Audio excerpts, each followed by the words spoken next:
ये कहानी है सुलेमान और रीना की। इनकी शादी को कई साल हो गए थे, लेकिन अपनी कोई औलाद इन्हें नहीं हुई थी। इस साल इन्होंने तय किया था कि इस होली पर वो अनाथ आश्रम से एक बच्ची गोद लेंगे। साथ ही वे अनाथ आश्रम के बच्चों को देने के लिए कई सारे रंगों के पैकेट, पिचकारियाँ और कपड़े खरीद रहे थे। साहब 50 पिचकारियाँ बोली ना आपने? हाँ 50 पिचकारियाँ और इतने ही रंगों के पैकेट भी। साहब पूरे मोहल्ले वाले को पिचकारी खरीद कर बांट रहे हैं क्या? उसकी बात को सुनकर सुलेमान और रीना एक दूसरे को देखकर मुस्कुरा दिए। फिर रीना ने सुलेमान से कहा, सुलेमान, अब सिर्फ मिठाइयों के डिब्बे रह गए हैं। वो हम अनाथ आश्रम के रास्ते में आने वाली मिठाई दुकान से कलेक्ट कर लेंगे। वैसे तुमने उन्हें फोन तो कर दिया था ना, क्योंकि कल तो होली है, सारी दुकानें बंद रहेंगी। अरे हाँ कर दिया था फोन, वो हमारा ही इंतजार कर रहे हैं। फिर उन्होंने सामान अपनी कार में रखा और मिठाई की दुकान की ओर निकल पड़े। सुलेमान, कल हमारे घर में भी किसी बच्चे की किलकारी गूंजेगी। रंग तो कल बहुत लोग खेलेंगे, लेकिन हमारी जिंदगी में जो रंग कल आएगा वो हमारी काली जिंदगी को रंगीन कर देगा। दोनों बातें करते हुए मिठाई की दुकान की ओर जा ही रहे थे, तभी सड़क पर एक दृश्य देखकर वो चौंक गए। रीना के मुंह से तो उस दृश्य को देखकर चीख निकल गई। सुलेमान, वो बच्ची गिर जाएगी उस बड़े से गड्ढे में। मेन होल का ढक्कन खुला हुआ है। रीना और सुलेमान ने देखा कि एक 8 महीने की छोटी सी बच्ची घुटनों के बल पर चलती हुई सड़क पर रोते हुए आ रही है और वो धीरे धीरे उस मेन होल की ओर बढ़ रही थी जिसका ढक्कन खुला हुआ है। आसपास और भी लोग हैं, लेकिन वे सभी होली की खरीदारी में इतने व्यस्त हैं कि उन्हें कुछ पता ही नहीं चल रहा था। हे भगवान, ये किसकी बच्ची है? सुलेमान, इसे बचाओ। रीना ने सुलेमान को उस बच्ची को बचाने के लिए कहकर उसकी ओर देखा, लेकिन सुलेमान तो उसके पहले ही गाड़ी का दरवाजा खोल भागता हुआ उस बच्ची की ओर बढ़ रहा था। धीरे धीरे मेन होल और उस बच्ची की दूरी कम होती जा रही थी। सुलेमान अपनी पूरी ताकत से दौड़ा जा रहा था। तभी एक कार उसके सामने से गुजरी। वो उससे टकराते टकराते बचा। ओए पागल, नशे में है क्या? अभी मेरी गाड़ी के नीचे आकर हो जाती ना हैप्पी होली, पागल कहीं का। लेकिन सुलेमान का ध्यान न तो उस कार वाले पर था और न ही उसने क्या बोला उस पर। उसका ध्यान तो उस मासूम सी बच्ची पर था जिसे उसे बचाना था। और भगवान का लाख लाख शुक्र कि उसने उस बच्ची को, जो बिल्कुल ही उस मेन होल के नजदीक पहुंच गई थी, उसे बचा लिया और उसे गोद में उठाकर ऐसे पकड़ लिया जैसे कि अब वो उस पर कोई मुसीबत नहीं आने देगा। जरा सी देर हो जाती तो बहुत अनर्थ हो जाता। वो बच्ची अभी भी रोए जा रही थी। आसपास गुजर रहे लोगों की नजर अब उस बच्ची पर चली गई थी। वो सुलेमान और उस बच्ची को घूर घूर कर देख रहे थे। क्या हुआ बेटा, क्यों रो रही है? हाँ, माँ कहाँ है तुम्हारी? लेकिन 8 महीने की वो मासूम सुलेमान को क्या जवाब देती कि उसके साथ क्या हुआ है। कुछ घंटे पहले की बात है। अपनी 8 महीने की छोटी सी बच्ची गुड़िया को घुटने के बल चलता देखकर राजकुमार और शकुंतला के चेहरे पर ऐसी खुशी थी जिसे शब्दों में नहीं बतलाया जा सकता। शकुंतला, कुछ दिनों के बाद हमारी बेटी तो चलने लगेगी, हमारा हाथ पकड़कर।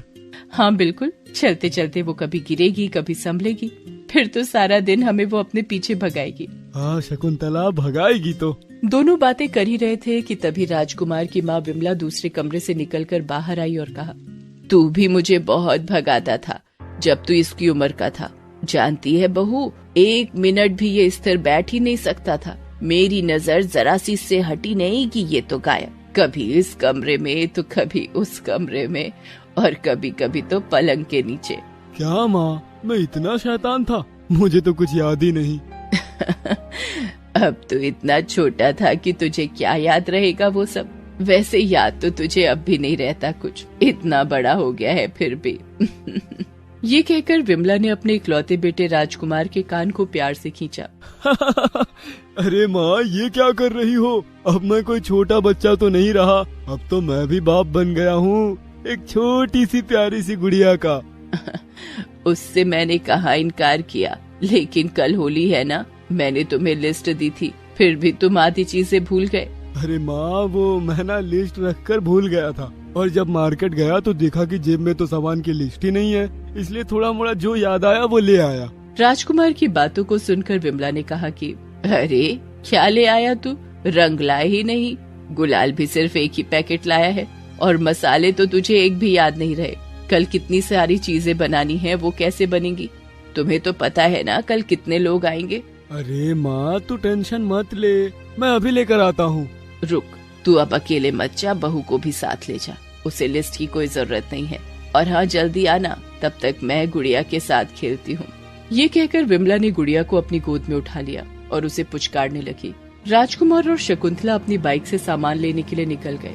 अपने घर से वो कुछ ही दूरी पर गए थे, तभी एक उड़ता हुआ गुब्बारा जिसमें रंग भरा था उसकी आंखों पर आकर लगा।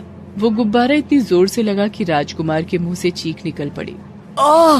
आंख पर चोट लगने के कारण राजकुमार की बाइक अनियंत्रित हो गई और सामने डिवाइडर से जा टकराई। राजकुमार और शकुंतला गंभीर रूप से घायल हो गए। शकुंतला,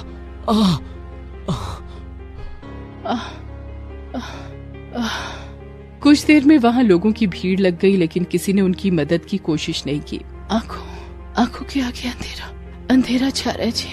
सांस भी नहीं ले पा रही मैं कुछ करता हूँ, तू फिक्र मत कर, मैं कुछ करता हूँ।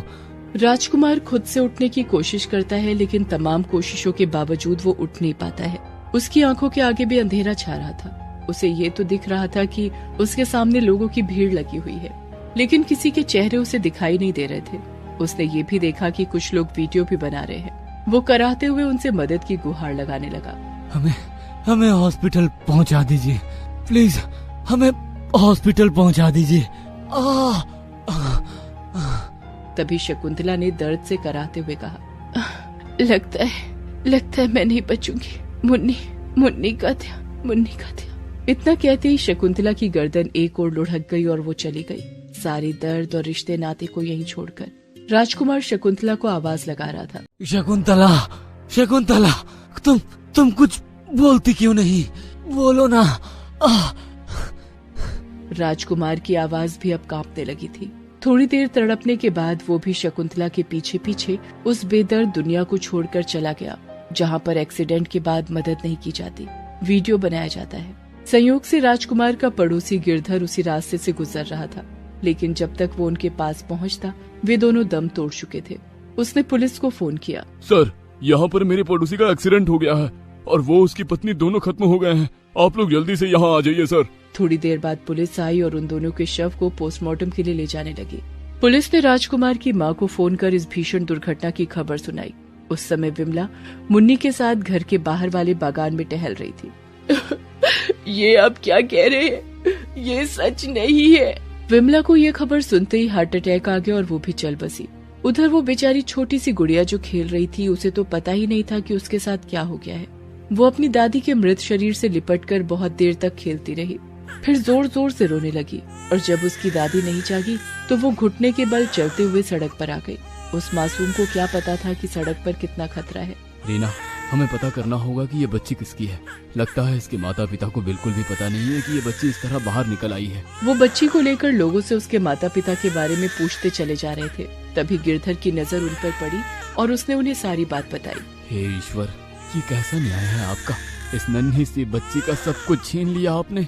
सुलेमान, ईश्वर एक साथ सारे दरवाजे बंद नहीं करता है, वो एक न एक दरवाजा खोल कर रखता है। मैं समझा नहीं। सुलेमान, हमें बच्ची गोद लेनी थी, क्यों न हम इस मासूम को गोद ले ले और इस होली इसके और अपने जीवन में वो रंग भरे जिसकी हम दोनों को जरूरत है। अगले दिन होली थी। सुलेमान और रीना अपने तय प्रोग्राम के तहत अनाथ आश्रम गए, लेकिन इस बार उनकी गोद में एक नन्ही सी बच्ची भी थी जो सभी को देखकर मुस्कुरा रही थी। दोस्तों, आप भी जरूरतमंद के जीवन में रंग भरें और इस होली पर उनके जीवन को बनाए रंगीन। और हाँ, गुब्बारे में रंग भरकर किसी को ना मारे, तभी आपकी होली बनेगी हैप्पी होली। दोस्तों, आप हमारे चैनल को जरूर सब्सक्राइब करें